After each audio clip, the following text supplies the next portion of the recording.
Perfeito. Já estamos online. Felipe chegando na hora certa, pontualíssimo. Obrigado, Felipe, por estar aqui presente aqui conosco. Salve, galera.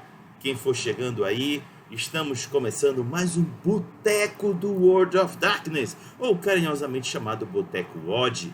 Este é o 5º episódio deste Boteco, que eu não achava que fosse chegar longe, mas está chegando. Não sei até onde vai, mas vamos aproveitar enquanto durar. Não, a gente não sabe do amanhã, mas enquanto durar tá ótimo. E estamos conseguindo trazer uma galerinha bem bacana para trocar ideia aqui com a gente. Sim, galera, é trocar ideia. A gente não tá aqui para ser o senhor da razão e da verdade do que a gente vai comentar aqui. A gente só vai trocar ideia, bem despretensiosa, bem amigável, complementando o outro. Nossa, quase que travou. Enfim. E o tema de hoje, galera, é cenários entrelaçados de mundo das trevas. Esse é um assunto que foi trazido pela nossa queridíssima Gessele Damasceno. Mas antes dela fazer uma introdução desse assunto, vamos aqui pedir para que cada um diga oi. Gessele, diga oi pra galera. Oi, gente, tudo bem? De novo aqui, olha, o Rodrigo para por ele mesmo, porque eu só entro para ser dona da razão. Diego, diga um oi pra galera. Oi!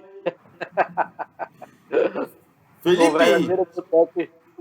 Boa, olha ele tá comendo, galera. Ele disse pra mim que ainda não jantou, então esse é o jantar dele. Boteco sem petisco não é boteco, pô. Verdade. Daqui a pouco ele puxa uma cerveja daí. Pois é, falta só isso. Olha ali, ó. Aí. Felipe, tá contigo, diga oi. Olá, pessoal. Boa noite, salve todo mundo. É isso aí. Então, galera, vão chegando, vão se aproximando. Aquela introdução rápida, vão sentando no chão, na cadeira, no sofá, na poltrona, na parede, no teto. Aqui é Mundo das Trevas, se você é ser sobrenatural, tu pode. Senta e escuta a gente. Foi rápido. Gessele, faça a sua introdução do tema. Pois então, gente, esse tema, na verdade, veio do nosso Dia Nacional do RPG. Eu estava até falando, o Felipe estava nessa reunião, que eu falei, nossa, tem tanta coisa assim nos livros que a gente lê e fala, será que realmente eles bolaram para fazer sentido? Ou será que realmente faz sentido com o resto? E eu acho que esse crossover que eu digo é o crossover da edição, sabe, oficial, que está dentro do livro, como que cada ser sobrenatural se relaciona com o outro. Querendo ou não, tem essas deixas, né, dentro dos livros, assim. Então, eu queria conversar sobre essas deixas com vocês. Como é que se realmente funciona daquela forma, ou se, por exemplo, da forma como um lobisomem é retratado dentro de uma deixa de Changeling faz sentido com um lobisomem, né? Ou só é só alguém que leu superficialmente o lobisomem e colocou lá qualquer coisa. Aí, quero ver a opinião de vocês. Perfeito. Bom, essa foi a introdução da Gessele e vou fazer aqui as honras, permitindo que o nosso convidado comece a manifestar suas opiniões sobre esse tema, que é por acaso um pouco gerador de conflitos e de tretas. Mande lá, Felipe. Bom, cara, eu acho que a Gessele falou a parada, acho que mais importante aí, né? Os livros, eles criaram um mundo meio que um em cima do outro, né? Tem partes que você lê que realmente tu fica pensando, cara, parece que o cara só citou o produto tal por, tipo, uma questão meio de marketing, né? Vou vender esse livro para tentar puxar a venda do outro. Só que independente se a intenção foi essa ou não, os caras deixaram a gente sonhar. E eu acho que isso legitima o grupo ou o jogador que tem vontade de misturar ou de ver essas criaturas na mesma história. Eu acho que dá pra fazer um paralelo aí, cara. Pô, Vampiro à Máscara é um jogo que decolou, assim, final dos anos 90, anos 2000. E eu vou fazer um paralelo aqui muito maluco, mas eu acho que, de repente, até o pessoal que tá assistindo vai entender.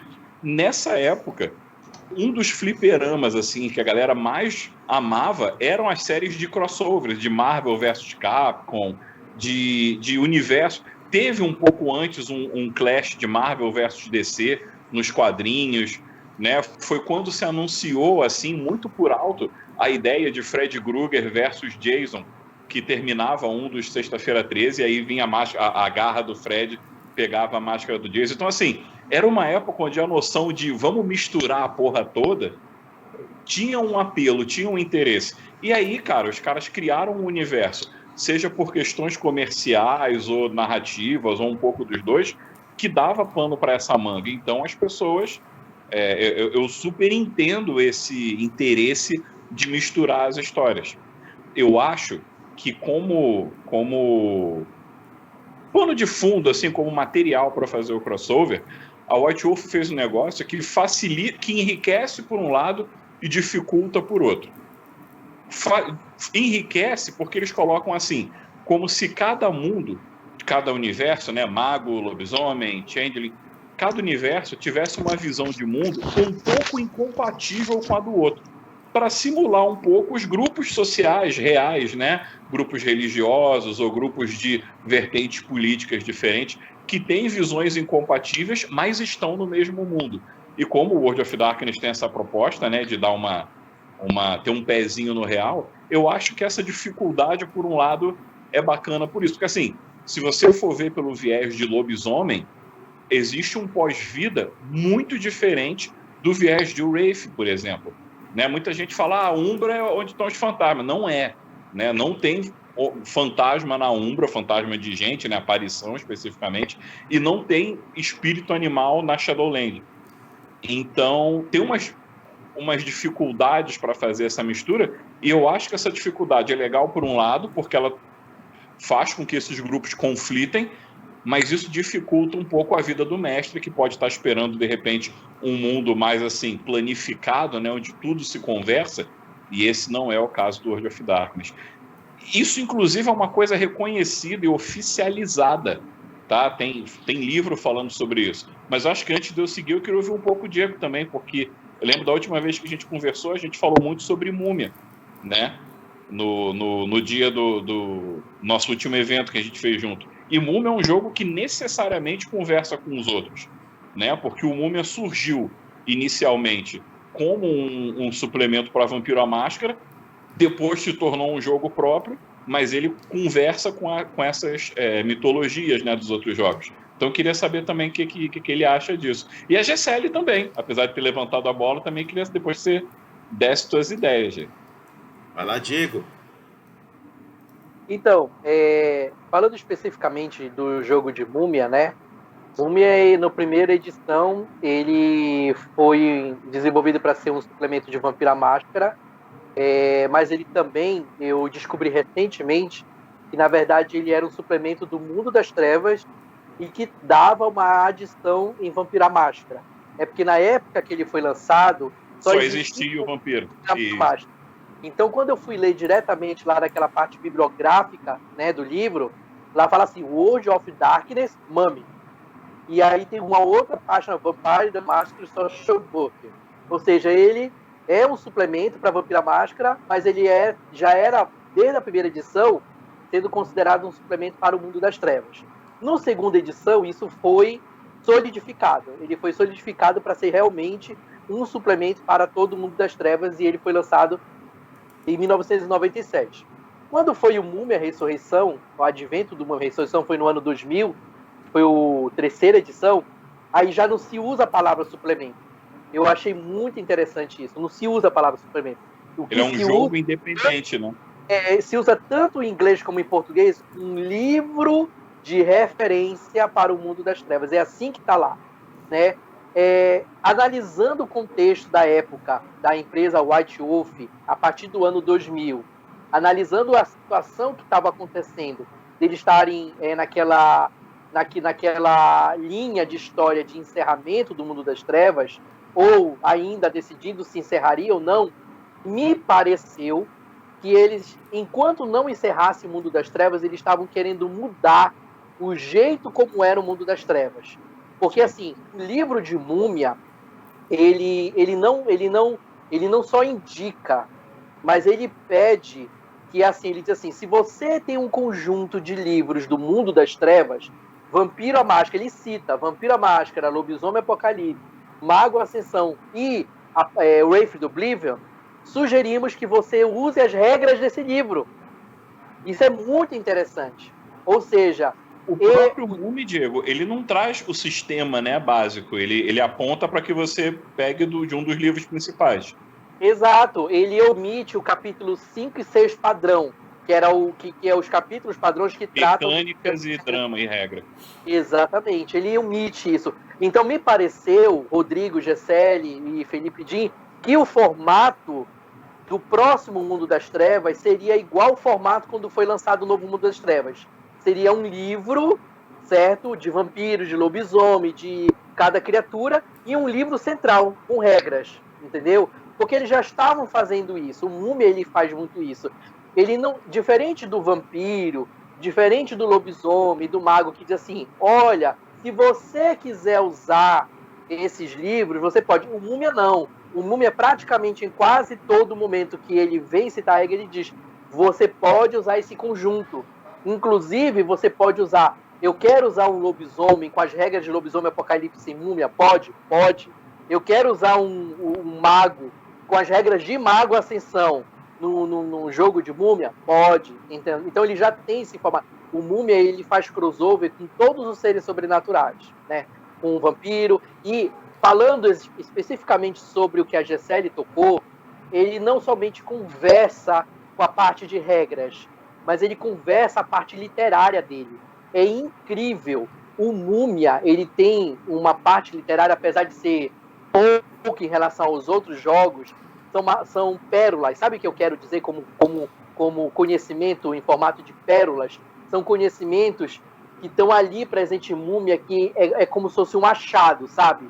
Por exemplo, eu vou citar Vampiro à Máscara. Em toda a coleção de Vampiro à Máscara, você ouve falar sobre os filhos de Osíris, você ouve falar sobre os seguidores de Sete, etc e tal. Mas existem algumas informações que só o Múmia te diz o que aconteceu, sabe? O que foi que aconteceu com os filhos de Osíris? O que foi que aconteceu com o Sete, né? Um exemplo disso. No caso de lobisomem, a gente já tem ali um contato com os peregrinos silenciosos, a gente tem um contato com algumas outras tribos de lobisomens, e o próprio Lobisomem Apocalipse, em alguns suplementos, ele faz referência à Múmia, né? O livro do Zuquitena, do Zuendigo, por exemplo, ele faz essa referência, né, sobre os Eternos. E aí, por aí vai. A parte literária de Múmia, eu diria assim, para vocês que estão nos escutando e para os meus colegas aqui. O livro de Múmia, ele te dá, sabe, easter eggs? Sabe aquela informação especial acerca daquela criatura? Ele te dá isso. Eu nunca vou me esquecer do que tem uma pessoa muito conhecida na fandom do Mundo das Trevas, chamada Eva, que é aquela criadora do site Livro dos Espelhos. Quando ela conta alguns easter eggs sobre as criaturas sobrenaturais, ela diz o seguinte, que em dado momento uma múmia levou uma certa cabala de magos a se tornarem magos necromânticos, e foi essa múmia, este ser, que mostrou a esses seres a existência da segunda cidade que estava lá no mundo dos mortos. Aí a Eva, ela faz uma frase, ela faz um comentário pessoal dela, dizendo assim, alguém tem dúvida de que uma múmia não sabia disso? Então, assim, o que ela quer dizer através dessa frase? Que existem spoilers especiais de cada jogo que estão presentes no Múmia, por exemplo, né? Há spoiler, né? Então, a parte literária desse entrelaçamento que a Gesselli trouxe na discussão hoje, eu diria que, no caso de Múmia, ele é fundamental, porque ele tem conexão com todos esses seres sobrenaturais, e, assim, não é só a parte sistêmica, ele realmente conversa com os seres sobrenaturais, ele tem, dentro dos livros, a apresentação de, por exemplo, uma múmia conversando com um vampiro, uma múmia conversando com um lobisomem, e não é qualquer personagem, são personagens que existem oficialmente, canonicamente, nos outros livros, nos outros jogos. Perfeito. Galera, não sei se vocês perceberam, o Diego pegou um susto aqui comigo, eu desliguei o microfone do OBS, mas não descarga. Desculpa, Diego. Já foi. Ai, desculpa. Gesselli. Oi? Sim. Gesselli, sua vez. Você está ouvindo muito barulho, né? Não. Não, tá de boa. Olha, eu sempre achei muito estranho, sabe? Colocar isso no jogo. Mas, assim, o que me despertou interesse foi com o Changeling, porque eu tava lendo sobre High Brasil, né? Eu queria descobrir onde estava e tudo mais, e criar uma aventura que falasse sobre isso. E dentro dessa leitura, eu descobri que tinha um livro de mago, não sei realmente se é de mago, mas eu acho que é de mago, que é Beyond the Barriers. Ouviram falar? Que é Além das Barreiras, né? Não ouvi falar. Que fala Conheço. sobre a exploração. Conhece, Diego? E ele fala que esse mago, ele explorava, né? Ele explorou até chegar ao Brasil, e ele fala até que ele achou Arcádia, né? Então ele vai falando que ele ficou andando pelo sonho, eu falei, nossa, cara, sabe, assim, bizarro, como é que ele conseguiu entrar no sonhar, e como é que a bruma, né, que é tanto falada dentro de Changeling, não afetou ele, já que ele continua sendo humano. E aí eu comecei a pesquisar ainda nisso, e eu comecei a achar umas ligações meio doidas, sabe? Eu tava até falando pro Felipe que tava lendo sobre o Seilican, que é uma raça metamórfica, né, dos Bastet, que é conhecida como uma raça meio que escondida, né? Muitos dizem que esses gatos, eles não existem mais, mas o livro já deixa que eles, na verdade, querem que as pessoas acreditem que eles, né, não existem. E segundo o livro, eu peguei todas as referências para quem quiser ler, consiga achar as coisas. Tá dentro do livro Bastet, o Crepúsculo, também tá dentro do livro Time of Judgment, do Lobisomem Apocalipse, tá também no livro de 20 anos, né, do Lobisomem. E ano passado foi publicado na Storyteller Vault, né, o Tribe Book dos Seilican. No meio da pandemia, alguém foi lá, endoidou e publicou o livro deles. E aí, eles são basicamente Bastet, né, esses homens gatos. Não é homem-gato, que eles falam, nem é para chamar homem-gato, não, isso é um metamorfo. Que eles foram escravizados por Xi, em Arcádia, né? Eles pediram a ajuda de um nobre Xi, e esse nobre acabou escravizando esses gatos. E não sei se vocês sabem, quando os gatos, né, os Bastet, eles têm um segredo. E se tu souber esse segredo deles, né, que eles ganham no sonho, esse segredo, tu consegue controlar eles. Vou pegar aqui mais ou menos o nome do que é para quem joga de metamorfo. É o Yava, né? Yava da tribo. E os Xi descobriram Yava desses gatos, que foi quando o Xi descobriu, eles mudaram Yava. E assim eles tiveram controle sobre esses Bastet. Só que esses Bastet conseguiram se livrar desse Xi quando eles conseguiram mudar o Yava deles. E aí eu comecei a ler, nossa, cara, muda completamente a minha versão do que seria Arcádia, do que seria tudo, sabe? Do que seria... Na verdade, eu sei que os China são lá aqueles santinhos, mas a relação deles com o lobisomem, né, tão forte, tão dentro de livros oficiais, eu achei bem interessante. E o que eu acho engraçado é que esses Seilican, quando eles conseguiram fugir de Arcádia, eles vieram para cá e acabaram sendo massacrados pelos dançarinos da espiral, sabe? E eu falei, nossa, é só uma história de sofrimento, sabe? Não vou conseguir jogar com essa raça. Então, eu achei muito interessante. E eu comecei a fazer umas ligações, sabe? Dessa questão, porque tu fica pensando, nossa, qual é o nível de banalidade dessas criaturas? Como é que as fadas conseguem conviver com essas criaturas com esse nível de banalidade? Aí ele dá algumas deixas, por exemplo, que eu leio e eu quero saber do Felipe e do Rodrigo, que são mais especialistas em vampiro, por exemplo, da relação dos Malkavian com o sonhar, né? Que eles falam que Malkavian, ele deixa assim, depois eu trago o livro, eles falam assim, apesar do que se acredita, os Malkavian têm pouquíssima banalidade. E os Malkavian falam que só as fadas conseguem entender o que eles pensam e o que eles falam, né? As fadas. E é melhor ainda porque ele não precisa nem falar que as fadas entendem. E eu achei muito interessante, sabe, essa ligação. E vocês que já leram mais essa coisa de vampiro, eu queria saber, assim, de vocês, a opinião de vocês dessa ligação, sabe? Com os Malkavian. Felipe, se me permite, eu vou só entrar rápido e eu vou jogar para ti. Eu tenho intenção de jogar isso para ti, eu quero comentar que isso tem a ver com algo que me incomoda um pouco no crossover do Mundo das Trevas. Prometo que eu não vou preocupar muito, galera. Só vou jogar aqui, depois a gente entra de volta. Que é o seguinte, pelo menos esses crossovers, eles seguiram a mesma linha de raciocínio de lançamento do Mundo das Trevas. Eles são, como o Jim falou, deixam ganchos dentro do conteúdo de Vampiro à Máscara e depois eles desenvolvem. O problema, galera, é que quando eles desenvolvem, eles não fazem, não tem uma preocupação de dar um feedback. Por exemplo, eu nunca parei para ler o livro da Pentex. Mas uma vez o Glailson me falou... Pô, Lake é legal pra caralho, cara. Lake é muito bacana. Eu ainda vou parar para ler. Mas aí um dia o Glailson me falou que lá dentro está dizendo que tem um Malkavian do Sabá de posto alto que tem relação com a Pentex. Eu, quê? Como assim?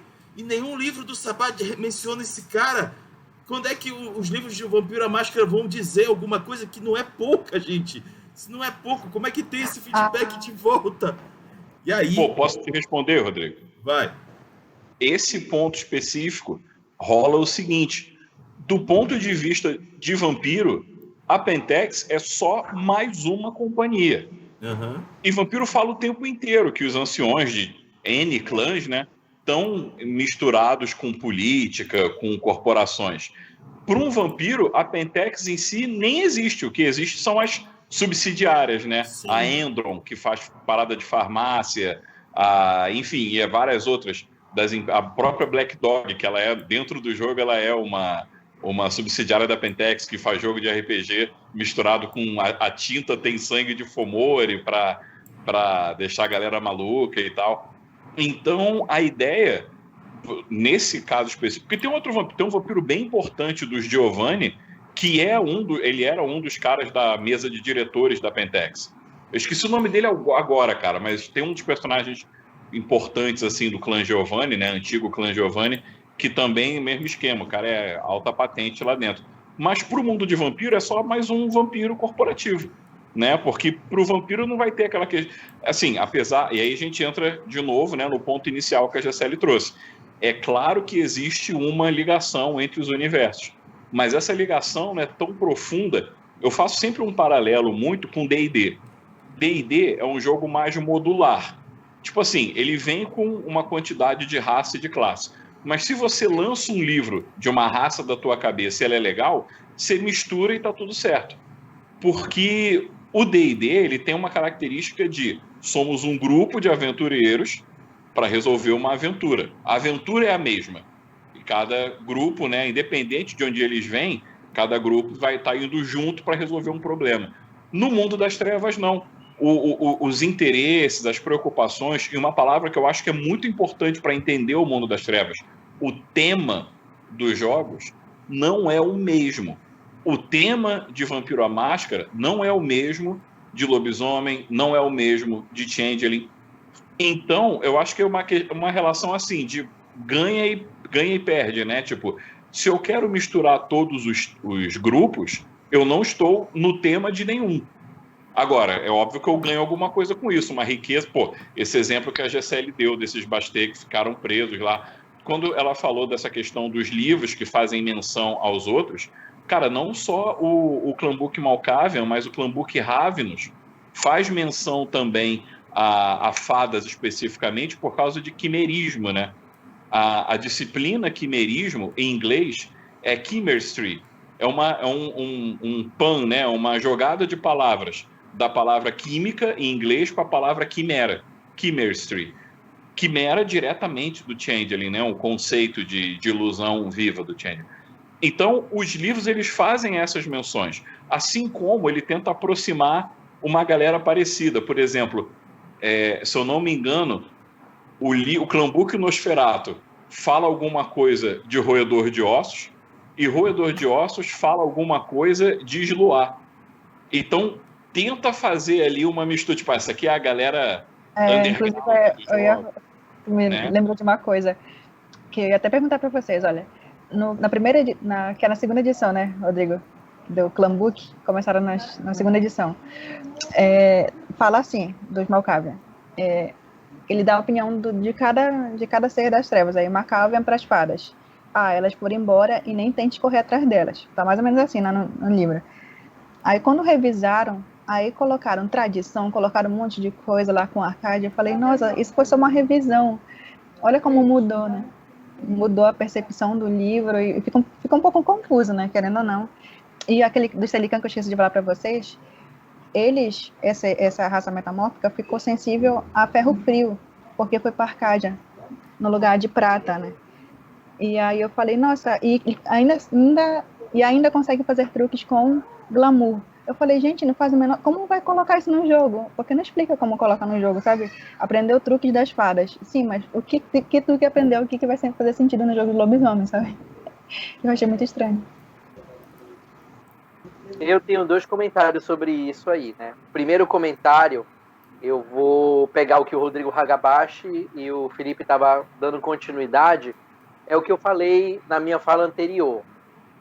O Felipe falou muito bem, por exemplo, o Vampiro, o jogo Vampiro em si, ele não, perdão, ele não tem uma ideia detalhada da Pentex, né? Mas, perdão, para aquele vampiro em específico do Malkaviano que está lá na Pentex, aquilo ali é importante. E aí você vê que a informação, ela não é dita na literatura de Vampira Máscara, mas ela é dita na literatura de lobisomem, porque aquilo ali é pertinente dizer. Então, esses easter eggs, né, essas participações especiais, esses conhecimentos assim peculiares, em geral, eles são encontrados, né, lá naquela fonte aonde interessa ela. Né? O Felipe falou a respeito que no livro dos Nosferatus é mencionado os roedores dos ossos. Muito provavelmente lá no Lobisomem Apocalipse não é falado a respeito disso, não é mencionado a respeito disso, entendeu? É uma coisa pontual. E aí eles nunca, pelo que a gente pode perceber, no modo da literatura do mundo das trevas, como é que eles agem, eles fazem isso, eles não citam essas coisas, essas particularidades, essas peculiaridades no próprio core, eles citam no core aqui interessa aquilo, certo? Aqui, o livro aqui interessa aquilo, entendeu? Então, por exemplo, no livro dos Peregrinos Silenciosos é dito um pouco a respeito de Múmia, né? Mas, fora isso, não é uma coisa difundida entre os livros principais de Múmia, né?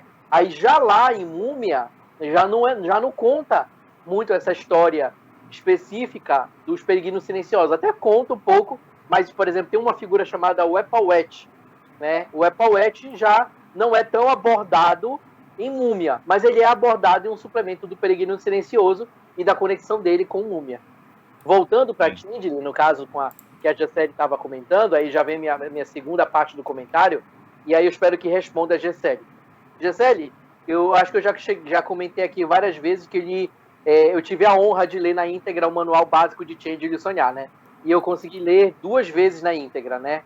E eu me lembro que tem algumas coisas que eu aprendi em Tindley que me deixaram estarrecidos, né? Porque, por exemplo, até antes de eu ler o Tindley Sonhar na íntegra, eu tinha como verdade essa lenda que é dita em todos os grupos do mundo das trevas, que fala que se uma fada ou um Changeling se aproximar de alguém com uma banalidade muito alta, essa fada, puff, morre, puff, estoura, ou, sabe, deixa de existir no ato, como se fosse uma fatalidade.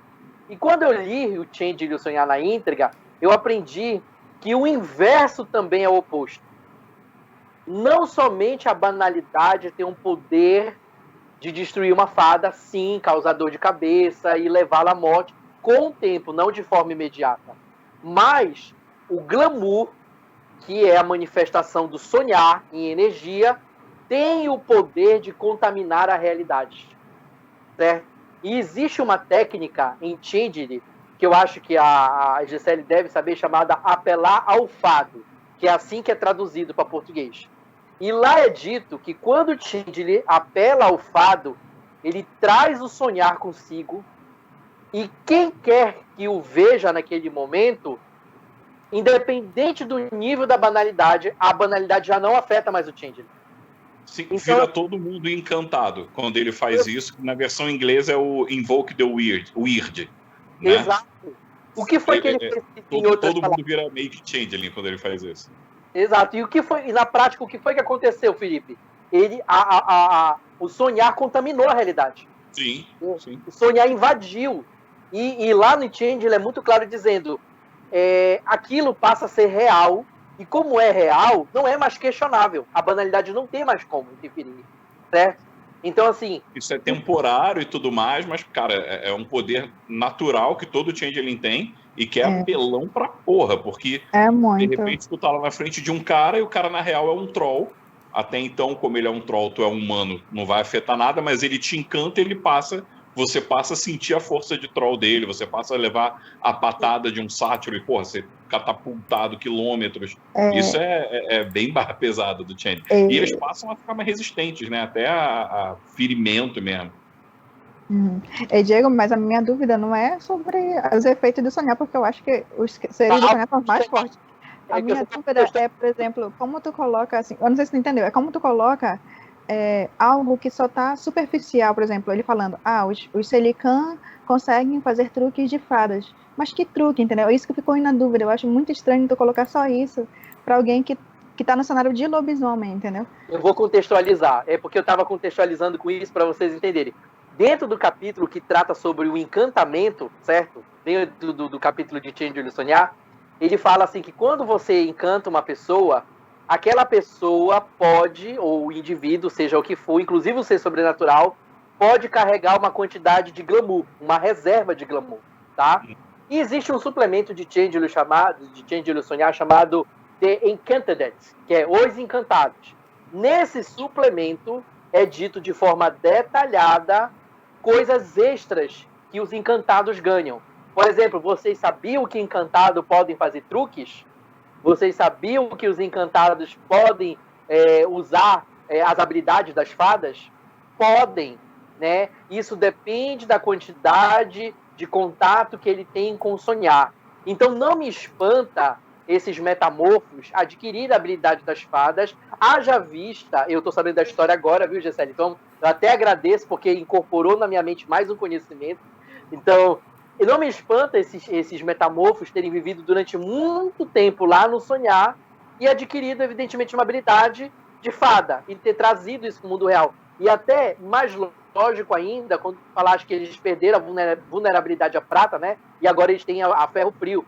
Faz muito sentido, porque não é só o bônus, mas é o ônus também. Eles trouxeram os dois, né? Agora, claro, que dentro do livro deles, ou de Lobisomem Apocalipse, mas especificamente do suplemento deles, deveria haver uma explicação, né, do como eles poderiam usar isso de forma mecânica. Mas na minha análise, não é uma coisa assim muito difícil de se estruturar ali, né, naquele momento, né? Bastando usar como base as regras dos encantados apresentados no manual básico e no suplemento que já existe, né? No caso, por exemplo, eu vou trazer o Epauete de volta. O Epauete, ele é o primeiro lobisomem múmia, que ele se tornou um lobisomem múmia. É uma coisa muito absurda, né, que aconteceu, mas existe toda uma explicação dele ter se tornado lobisomem múmia, que inclusive é plausível a explicação. E hoje ele vive lá naquele reino, que é o reino dos peregrinos silenciosos, e ele tem uma tarefa de conectar, né, o reino lá da tribo dos peregrinos silenciosos com os peregrinos silenciosos. Mas para isso o lobisomem precisa comprar um dom chamado Dom de Epauete, que é um dom muito caro, para fazer essa conexão. O Epauete, por exemplo, ele tem acesso a magias de múmia. E criaram mecânica para isso. Ele tem acesso às magias de múmia. Lá no livro da Umbra é dito, né, é falado sobre a ótica do lobisomem e como seriam esses poderes. Então, no caso, respondendo diretamente a sua pergunta, Gessele, eu acho que pela ótica dos próprios metamorfos deve existir uma regra lá, uma mecânica de como usar ou simular os poderes das fadas. Ou então se cria realmente uma regra baseado no conhecimento que já existe de Changeling Sonhar para se usar as mecânicas das fadas. O que, no meu ponto de vista, como eu já disse antes, eu não vejo muita dificuldade, né? É isso. Gessele, até falando uma outra curiosidade dessa, de um livro que faz ponte com outro, me ocorreu aqui no Clambook Toreador, que foi, se eu não me engano, o primeiro Clambook.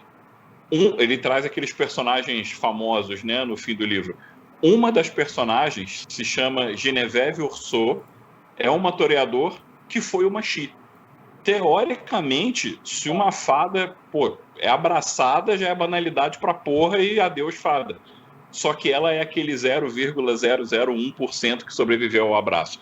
O livro não fala nada em relação à mecânica, regra, no tocante a ela. Só que deixa bem claro que ela é uma fada, que ela mantém contato com os outros Kif e é uma figurona lá entre o historiador.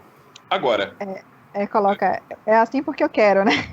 Eu lembrei. Exato. É isso daí que eu acho que é o problema. Eu acho que, assim como na psicanálise o pessoal usa essa frase para falar da transferência, no WoD, eu acho que assim, o World of Darkness ele acontece por causa da regra de ouro e apesar dela.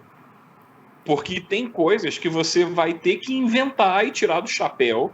Porque, você vê, se eu tiver mestrando Vampiro à Máscara, não hoje porque eu tô muito ligadão no V5 e tudo mais, né? Mas se eu tivesse mestrando Vampiro tradicional e quisesse colocar uma fada ou um lobisomem, provavelmente eu iria usar as regras de disciplina para fazer um bem bolado, entendeu? Então, tipo, vai chegar um Xi. Como é que ele vai usar o direito dele, né? O birthright dele? Presença. Vou usar as regras de presença para simular. Pô, mas ele não vai gastar força de vontade. Não sei. Beleza, o que tiver de gasto de ponto de sangue vai ser glamour. E por aí vai. Porque eu acho que tem um episódio aí, Rodrigo, com licença, fazendo um breve jabá, preparando a panelinha do jabá. Tem um episódio no meu canal, no Narrador de RPG, que ele é voltado para crossover. Eu falo sobre crossover lá. E nesse episódio, eu falo que tem meio que umas 3 formas de fazer o crossover. 3 ou 4. Uma delas é você estudar cada sistema para tentar fazer o correlato, né? Então, o Dom gasta gnose que faz um teste contra gnose. Mas, se eu fizer contra um vampiro, eu vou testar o quê? Contra uma fada, usando um negócio num Wraith. Como é que vai fazer? O bicho não tem nem corpo para tomar dano. Então, uma ideia seria o mestre ser cabeçudo de querer pegar todos os livros e estudar tudo e criar correspondências. A segunda possibilidade é fazer o crossover que ele é meramente narrativo. Ou seja, o personagem vai aparecer, que nem essa Genevieve Urso, toreador. Ah, caramba! Tipo, imagina um jogo com ela, né? A galera no Elysium e os caras falando a boca pequena. Caramba, aquela mulher é uma fada, ela é uma encantada, ela é um ser diferente. Ela não vai jogar dado, ela não vai entrar em briga, não vai fazer nada. É só para você dizer que existe, né? É aquela parada, tinha um personagem num jogo de vampiro que eu jogava quando era bem novo, que tinha um personagem gangrel, o cara era tipo um fodão, que ele tinha uma Clive. Como quem diz, porra, o maluco encarou lobisomens e tal. Mas não falava nada além disso, não tinha lobisomem na história, era só um easter egg. Era a mão do Fred pegando a máscara do Jason. Era o crânio do Alien na nave do Predador. Sabe, era só para você dizer, olha, esses mundos aqui se conversam. Inclusive amo esse último. Oi? Inclusive amo esse último aí. Alien Predador. Então, cara, Alien é uma das séries que eu mais gosto na vida, assim, acho Alien do caralho. Mas, enfim... Pode terminar, Diego. Pode terminar, Felipe. Não, o que eu queria falar é que, assim, existe a forma de você fazer, pegando a regra, a rigor de cada sistema e fazendo ela se comunicar. Cara, e se você vai fazer isso, eu não te invejo, porque isso é difícil, é chato pra caramba de organizar. A segunda forma é simplesmente ter aquela mençãozinha, olha, você não existem só os seus criaturas. Tem uma terceira forma, que é essa que eu falei, que é você simular a criatura com o poder do jogo central. Então, eu tô jogando Changeling, o cara lá tá usando presença, só vou ver a regra do Birthright do Xi para fazer. O cara tá usando auspícios, eu vou lá ver Chicanery para ver como é que funciona. Por aí vai, vou tentando fazer correlatos. E tem uma quarta possibilidade, que é não fazer. Que é você se ligar que cada jogo ele tem um universo próprio que é capaz de ser explorado. Agora, dessas 4 possibilidades, qual que é a melhor? Bicho, vai depender da mesa, né? Porque se eu quero fazer um negócio cheio de regra e a regra não casar, vai ser chato pra caramba. Se eu quiser fazer um negócio, tipo, eu sou o mestre, né? E eu quero dar uma brincadeira dessa. Ah, não. Vocês estão lá no meio da freehold, tudo changeling e tal, e aí entra Genevieve Orso, vampirona, gostosona das galáxias e tal. Aí vai sempre ter um headcap no grupo que vai dizer, gostei dela, vou comer teu braço. E aí, o que você vai rolar? Porque você está falando de um bicho que tem lá regeneração, fortitude, as outras coisas. E aí, se você não se preparar, você pode ficar num problema. Então, de maneira geral, eu acho que assim, o crossover, ele pode funcionar, mas ele depende da boa vontade e principalmente da vontade, assim, da galera estar afim de jogar. E acho que eu divaguei a beça aqui, voltando à tua pergunta inicial, cara, claramente, os livros fazem menção uns aos outros, horas puxando ideias bacanas, tipo essa que, pô, tu lê a parada lá do Bastet, que vai pra Arcádia, tipo, cria um monte de ideia. Como tem horas que os caras só botaram aquilo por uma questão de marketing. Se a gente quiser matar a questão, cara, olha só. Só um segundo aqui. Isso daqui é o Vampiro à Máscara 2ª edição. Ele saiu em 91, mais ou menos. Lá nos Estados Unidos, aqui no Brasil, em 94. Quando esse livro... esse aqui é o inglês. Quando esse livro saiu, Changeling ainda não tinha nem existido, e o nome do jogo não era Changeling, era Fairy, Fada, e o Wraith também não tinha sido publicado, e o nome do jogo não era Wraith, era Ghost. Na página 272 desse livro, deixa eu virar aqui para poder mostrar para a galera, tem um parágrafo que fala especificamente, deixa eu achar aqui, que ele fala, pô, a gente vai lançar outros livros que são no mesmo universo, mas eles não são para ser jogados juntos. Eles só se completam. A minha câmera tá aparecendo aí, galera, que aqui para mim tá tudo lerdo. Aqui, agora. Aqui, lê o parágrafozinho aqui, ó. Esse livro é o primeiro jogo na série... Esse livro Vampire, né? É o primeiro jogo na série Storyteller. É o jogo de punk gótico. Em breve teremos Lobisomem Apocalipse, que já está disponível. Depois a gente vai ter Mago no verão de 93, Fada no verão de 94 e Fantasma no verão de 95. E ali está a última frase. Todos os 5 jogos usam as mesmas regras básicas, o mesmo cenário, mas foram desenhados para serem jogados separadamente. Esse é o plano do negócio. Deixa eu voltar aqui para vocês não terem que ver meu pé.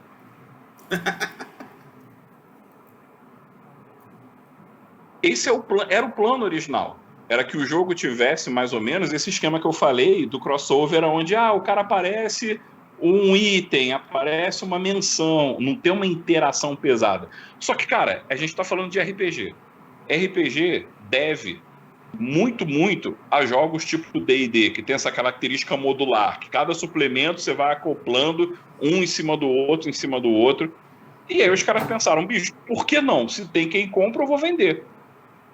Nessa, a gente tem histórias muito maneiras de mistureba e umas histórias que não tem tanto a ver. Olha, uma história que eu achei assim, que eu achei muito boa mesmo, assim, não precisa nem colocar regra de nada, mas eu achei genial, é dos Slug com as aparições. Eu achei genial a relação que eles têm com elas. Uhum. Aí, acho que no livro dos Slug, acho que é do... que aparece assim, tem um ritual, que é o ritual dos mortos, algo assim lá dos Slug, em que eles fazem um contrato com uma aparição. Você me ajuda com tal segredo ou tal coisa, porque existe local que nem os Slug conseguem entrar, né? E as aparições têm essa facilidade. Tu me ajuda com esse segredo que eu te ajudo, por exemplo, a proteger o que seria, esqueci agora... Grilhão. O grilhão, o teu grilhão aqui fora. E eles fazem esse contrato, e pra mim fez muito sentido, sabe? Muito sentido mesmo.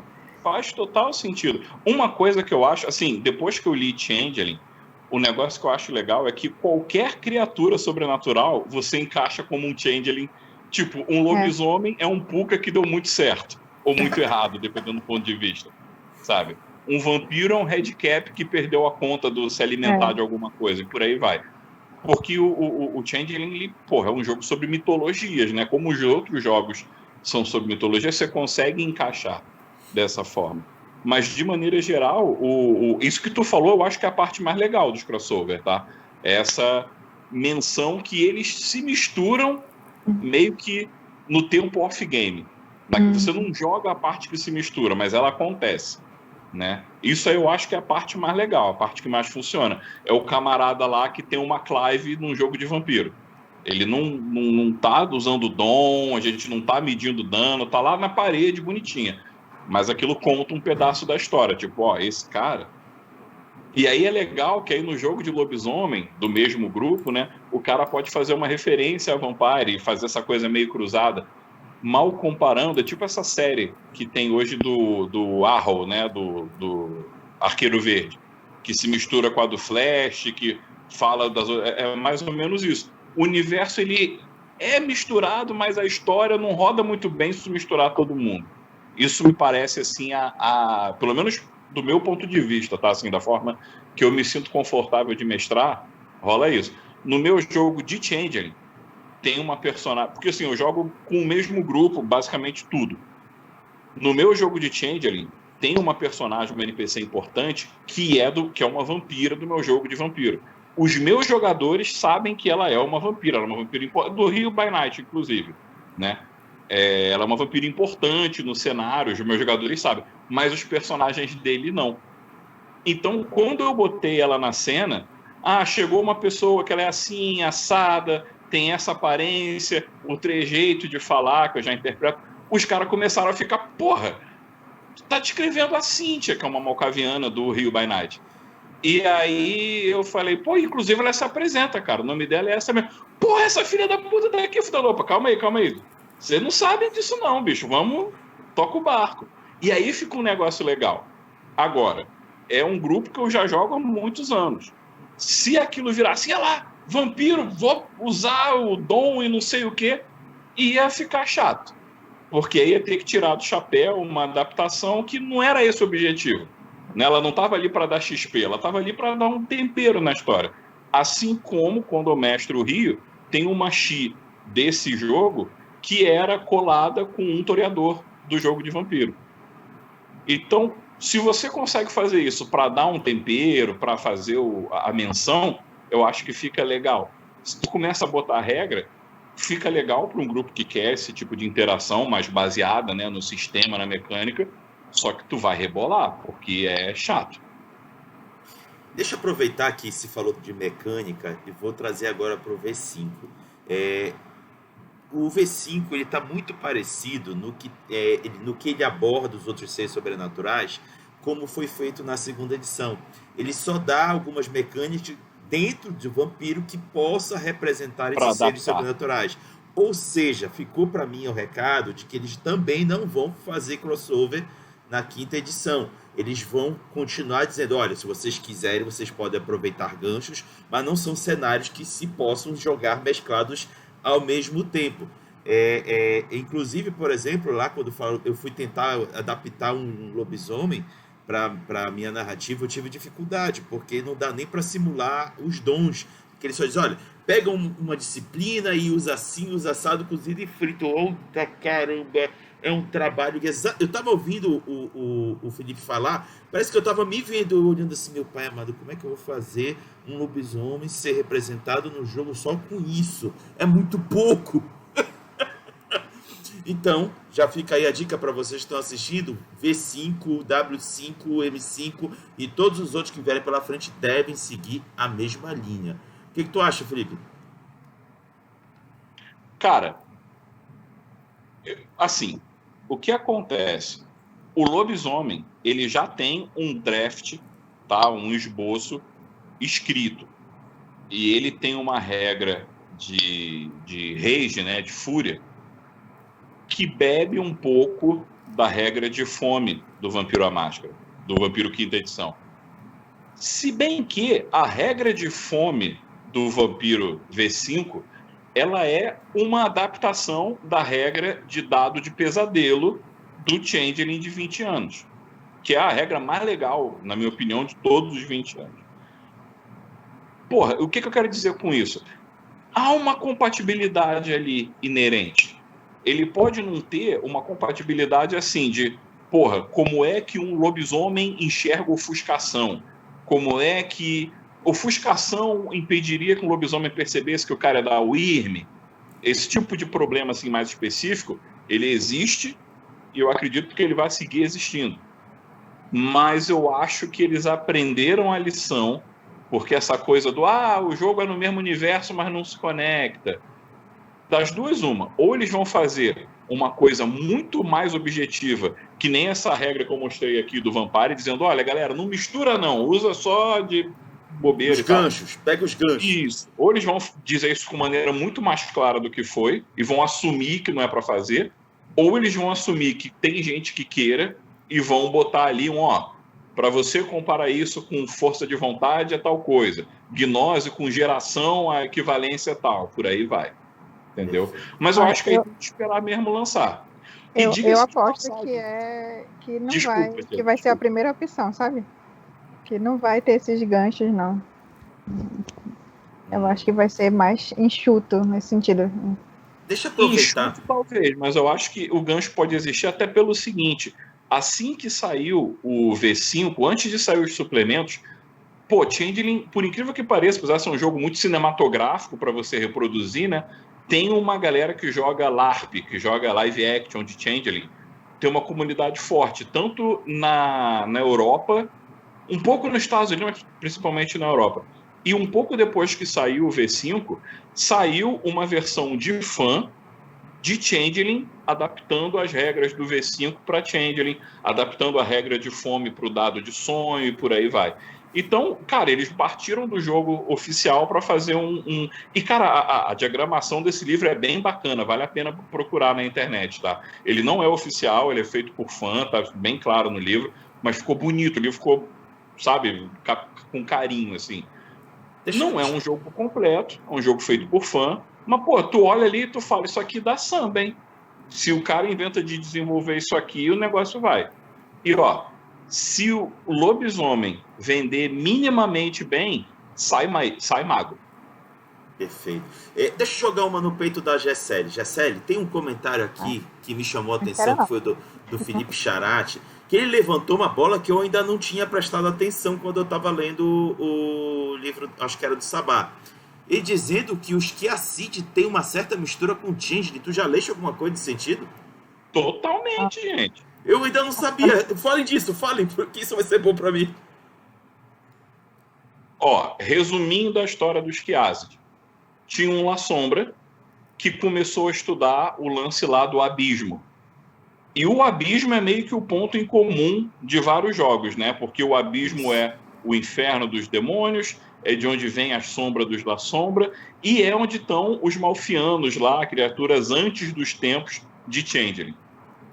Então, tem um La Sombra que, mexendo com coisa de abismo, ele encontra um bruxo, uma criatura lá na Idade das Trevas, que dá para ele uma poção para ele poder aumentar o poder dele de tenebrosidade. Ele toma essa poção, o nome desse vampiro é Marconius, ele toma essa poção e entra no que ele acredita que vai ser um reino do abismo.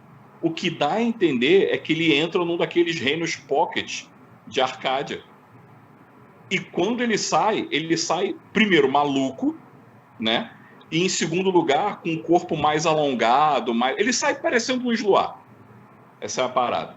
Os próprios La Sombra ficam assustados, acham que ele viu o demônio, trancam ele num reino de sombra. E aí ele acaba de enlouquecer. Porque preso nesse reino de sombra, ele começa a se contactar com essas criaturas todas. Quando eventualmente ele foge desse reino e vem para o mundo real e começa a fazer aliança com os outros vampiros e tal, ele tem poderes relacionados à fada. Tem uma disciplina no mundo das trevas chamada miterceria, mit de mito, né? Que os poderes são poderes de níveis aleatórios de reino. De reino não, de arte, perdão. Então tem um poder lá que o cara consegue entrar pela pedra e sair passeando pela pedra. Tem um poder lá que ele joga um encantamento no objeto e a pessoa que, tipo um cubo mágico, por exemplo, e a pessoa que tiver aquele cubo mágico fica presa como se fosse um GEAS, né? Como se fosse daqueles contratos de Changeling. O cara fica obrigado a resolver o problema, só depois que ele resolver que ele vai conseguir seguir em frente, né?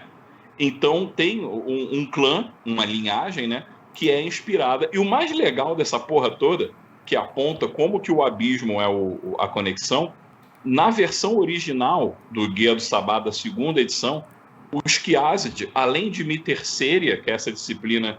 Ah, e detalhe, a fraqueza dessa linhagem justamente toma dano agravado com ferro frio. E uma das disciplinas deles é necromancia. Bicho, e a outra é tenebrosidade, né? E a terceira é Miterceria. E aí você vê como que essa parada já rolava no World of Darkness há muito tempo. A ideia de que o abismo é a parada dos La Sombra, é o poço sem fundo de Arcádia, é o labirinto dos lobisomens, né? Porque e essa linhagem é a combinação da porra toda, é festa. Só não tem dom, mas tem tenebrosidade, necromancia e Miterceria. Se fosse numa versão atual, provavelmente eles teriam Oblivion, que é a disciplina, né, que traduz tanto necromancia como tenebrosidade, ofuscação pela questão da ilusão, e a terceira eu nem imagino qual seria. Mas sim, tem uma linhagem baseada em fadas. A aparência deles é um pouco azulada, eles têm uma orelha mais pontudinha. Que filme. Diego, eu tô vendo tu querendo comentar. Manda a bala aí, Diego. Eu queria dizer que eu já penso diferente, né? Eu tenho dois argumentos a respeito sobre essa questão de crossovers para a linha de quinta edição. Do ponto de vista comercial, a demanda atual, as pessoas que consomem diversas mídias, elas estão cada vez mais pedindo essa questão de que os universos eles se misturem. Eu acho que do ponto de vista comercial há uma chance disso acontecer no quinta edição, tá? O outro ponto de vista é o seguinte: eu já sempre penso numa terceira alternativa, né? Vocês colocaram, o Felipe Jim colocou aqui duas alternativas. A primeira, que eles vão adotar o que foi falado no Vampiro a Máscara, segunda edição, não é isso? É segunda edição, que é em inglês, não é isso? Que não é para misturar nada, que isso é isso e ponto final. Ou que eles vão misturar e ponto, acabou, né? A segunda opção seria... Eu já não acho que vai ser nenhuma das duas. Acho que vai haver uma terceira opção. Eu acho que eles vão continuar mantendo, dizendo assim, olha, os jogos são independentes, vocês podem jogar de forma independente. No entanto, para aqueles que quiserem fazer universos compartilhados, aí eles vão apresentar algum tipo de produto já pré-pronto ou algum tipo de diretriz que vai fazer a correlação. Eu não gosto muito do termo misturado, porque é isso que tem se tentado fazer no mundo das trevas por intermédio dos fãs. Eu gosto mais da palavra compartilhado, tá? Que me soa melhor. Porque o que é compartilhado? O compartilhado não é que a Gessery, como narradora, vai montar uma mesa de RPGistas, onde um jogador vai ser um vampiro, o outro vai ser lobisomem, o outro vai ser um mago, o outro vai ser maluco. Não, isso aí é um universo misturado, certo? O universo compartilhado não é assim. O universo compartilhado, ele tem histórias pontuais, ele tem conexões pontuais, tanto literárias como mecânicas, e muito mais literárias, que é o que o Felipe Jim trouxe pra gente, do que mecânicas. É claro que há situações mecânicas que se misturam, e aí vai do narrador ou fazer o bem bolado, como eu gostei dessa frase do Felipe Jim, né, que é usar as regras do próprio jogo para não ter que estudar todos os livros, ou se ele já tem um conhecimento, ele já está familiarizado, né? Eu gosto muito dessa palavra que é usada em Múmia. Se você já é familiarizado com os jogos do mundo das trevas, como Aparição, como Changeling, como Mago, como Vampiro, você pode usar as regras desses jogos, né? Afinal de contas, o que separa um jogo ou outro no sentido mecânico é algumas peculiaridades, é algumas características particulares que só tem lobisomem, que só tem vampiro, que só tem mago, que só tem changeling, e aí precisa realmente fazer uma correlação entre elas, né? Então eu acho sim que na quinta edição, aí falando ao Rodrigo e a todos que estão aqui, a Gessélia, ao Felipe, aos que estão nos assistindo, eu acho que vai ter o meio termo vai ter sim a possibilidade de haver um universo compartilhado, mas ainda vai se afirmar que, olha, se você quiser jogar só vampiro, você pode jogar só vampiro. Mas se você quiser ter alguma coisa compartilhada com Changeling, com mago, com lobisomem, aqui é o produto para você consumir, né? Porque hoje nós vivemos sob a customização. Então, assim, não é inegável que dentro da comunidade do Mundo das Trevas, isso no mundo todo, existe uma quantidade significativa de fãs que demandam crossovers. E isso não vai ser ignorado. Né? Isso não vai ser ignorado. Né? E, claro, que a empresa vai definir como isso vai ser feito. Né? E como o Glailson sempre frisa pra gente, nosso outro colega que participa aqui conosco, não existe uma polícia do RPG. Né? Então, as pessoas elas vão adaptar a partir daquilo que for proposto pela empresa, né? E a vida que segue. O que é importante no RPG é a diversão.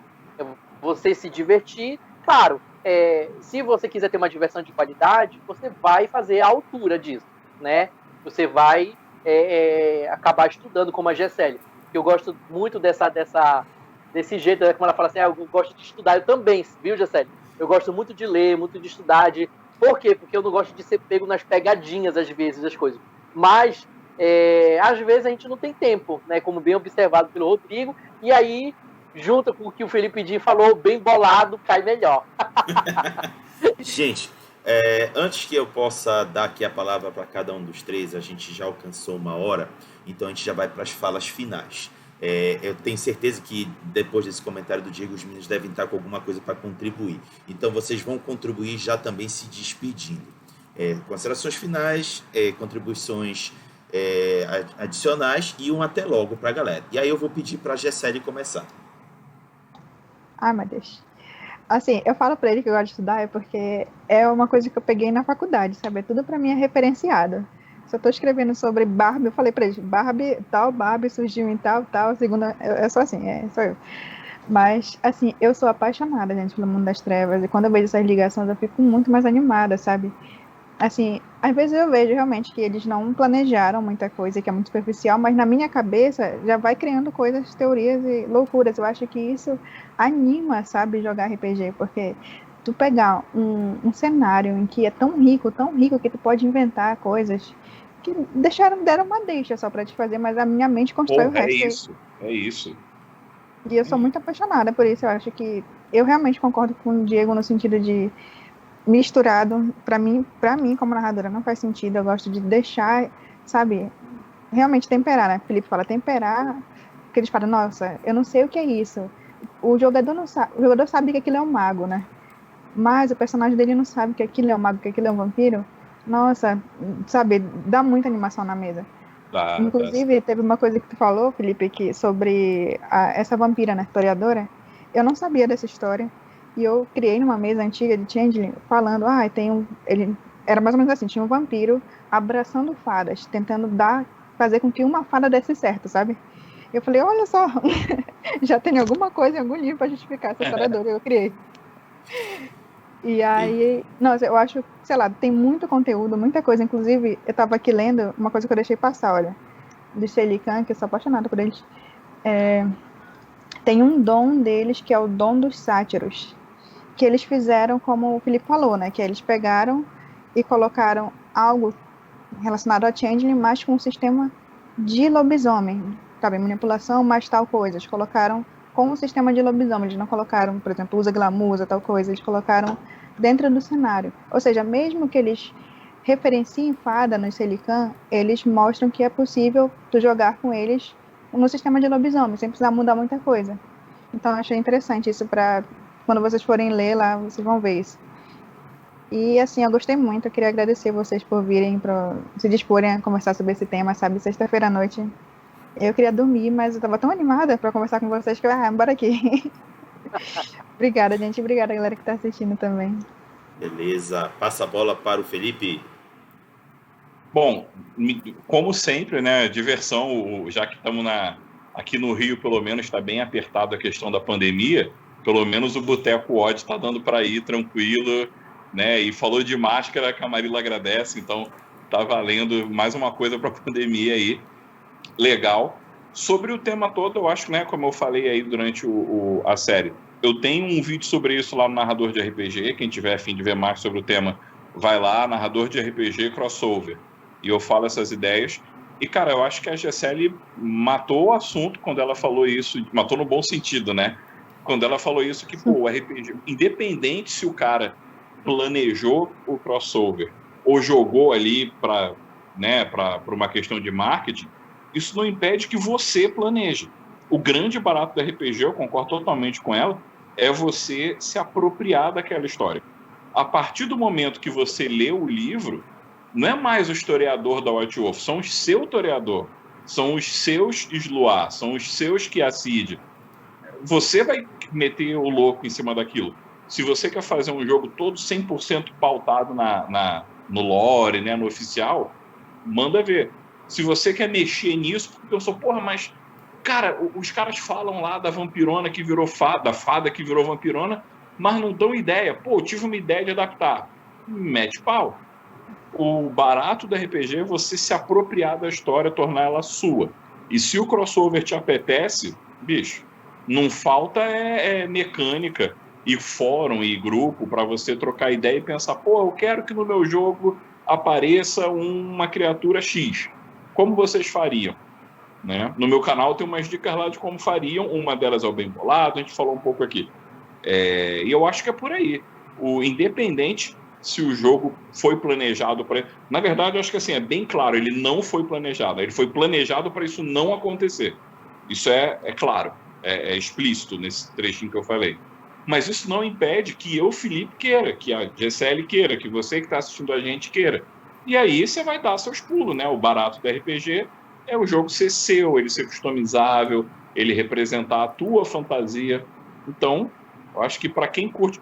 Tem uma parada que eu acho muito chata no RPG, de maneira geral, que é assim, a forma que um gosta de jogar... Desculpa. A forma... Tentando espirrar e não estou conseguindo. Mas o que eu estava dizendo, a forma que uma pessoa gosta de jogar, às vezes ela quer impor aos outros. E, cara, isso é chato, né? Se você quer jogar de um jeito e a pessoa quer jogar de outro, pô, beleza, vai cada um procurar o seu grupo. Não entra numa de querer, não, vai jogar sem crossover é errado. A tal polícia do RPG, né, que a gente falou aí, o termo que o Glailson usa, o pior é que tem gente que acredita que ela existe e que eles fazem parte. Né? Então, assim, não tem forma errada de você jogar. O livro ele tem uma proposta, mas você pode transformar essa proposta no que te interessar. Então, busque pessoas que comprem tua proposta e vai ser feliz. Eu acho que é isso. E para mais maluquices de Felipe Daen. E um detalhe, eu amo todos vocês, mas é Daen, não é Jim, tá? Felipe Daen. Para mais maluquices minhas, visitem Narrador de RPG, que em breve, inclusive, se todas as coisas acontecerem de acordo com os calendários que andam circulando pela internet, em breve pretendo colocar algum vídeo lá com algumas novidades sobre alguns jogos que vão sair por aí em breve. Mas é isso, a gente vê mais pra frente. Boa. Eu devo dizer, Felipe, eu acho que eu já te disse anteriormente, mas tem uma galera daqui do Pará que tá doida pra rever vídeos teus lá no canal. Então vai logo aquecendo os motores. Beleza. Diego, eu te deixei por último de propósito, porque além das tuas considerações finais, ao final, diga qual vai ser o tema do próximo Boteco. Vai lá. Beleza. Primeiramente, eu esqueci de falar a frase que eu sempre inicio o Boteco do Mundo das Trevas. Eu vou falar ela agora. A leitura liberta. Então, eu gostaria de encerrar essa minha fala para dizer que você que está nos assistindo nesse momento, você que vai nos assistir no futuro, você que se esforçou tanto para comprar o seu livro de RPG, no caso aqui, O Mundo das Trevas, e emprestou de alguém, ou que tem essa leitura disponível, não deixe parada em cima da mesa, não deixe ali intocada no canto. Se você nunca leu, aproveite e leia, né? Curta o livro que você tem na sua mão, leia ele na íntegra. Às vezes aquele problema que você não está sabendo como resolver na sua mesa de RPG já está resolvido e está ali dentro do livro. A leitura realmente liberta. quando nós lemos, né, no caso dos livros do Mundo das Trevas, em especial os manuais básicos, que são os livros principais, podemos compreender que tudo que é necessário para jogar uma boa mesa de RPG e se divertir muito, já está tudo ali. O que você precisa fazer é se apropriar da leitura e você ler aquilo. Então, falando hoje do tema que a Gisele colocou aqui, um tema assim, especialíssimo, mas ele depende bastante, novamente, de leitura. É preciso que a gente conheça um pouco mais sobre os seres sobrenaturais, é preciso a gente avançar nessa questão da leitura cada vez mais. E eu garanto que se você ler o livro que você já tem de posse, você não vai ter tantas dúvidas que você vai precisar tirar. Você vai conseguir gerir melhor a sua mesa e até contar uma boa história, né? O meu próximo tema que eu vou sugerir ao Boteco do World of Darkness é justamente isso. É como contar uma boa história de RPG. Então, assim, se todos vocês possam estar aqui conosco na próxima sexta-feira, eu já digo que, de antemão, que a dica mais importante para se contar uma boa história é a leitura. A leitura, ela é fundamental. A leitura te liberta, a leitura expande a sua mente, a leitura, ela faz você ter uma imaginação cada vez mais fértil. Então, se você quiser ter um campo fértil de imaginação, você vai precisar ler. É isso. Muito obrigado. Show de bola, Diegão, matando no peito esse final do 5º episódio do Boteco World of Darkness, ou carinhosamente chamado Boteco World, cujo título foi Cenários Entrelaçados de Mundo das Trevas e contou com a presenças ilustres de Gisele, Diego e Felipe. Peço aos três, junto comigo, dar um tchauzinho e um até logo pra galera. Falou, pessoal, até a próxima! Abraço, galera, até a próxima. Até a próxima.